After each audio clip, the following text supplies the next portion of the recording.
What if you need emergency SOS to call automatically without extra swipe?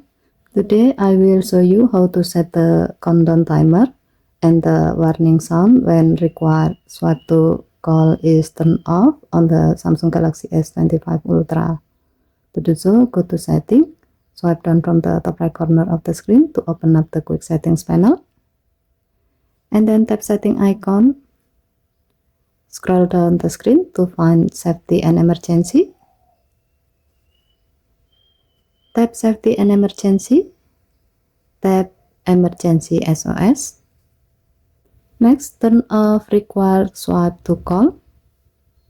Then tap countdown to choose how long the phone waits before calling your emergency number.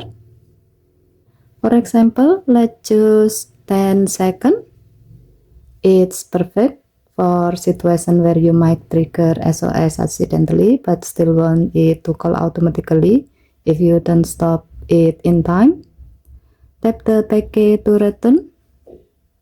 Next, you can enable or disable play warning sound to decide whether the countdown should make a loud alert sound. You can tap test sound to hear what it sounds like. And that's it. Your emergency SOS is now customized to call automatically with a countdown and alert file you prefer. Okay, thank you for watching. Please help to like and subscribe. Have a nice day.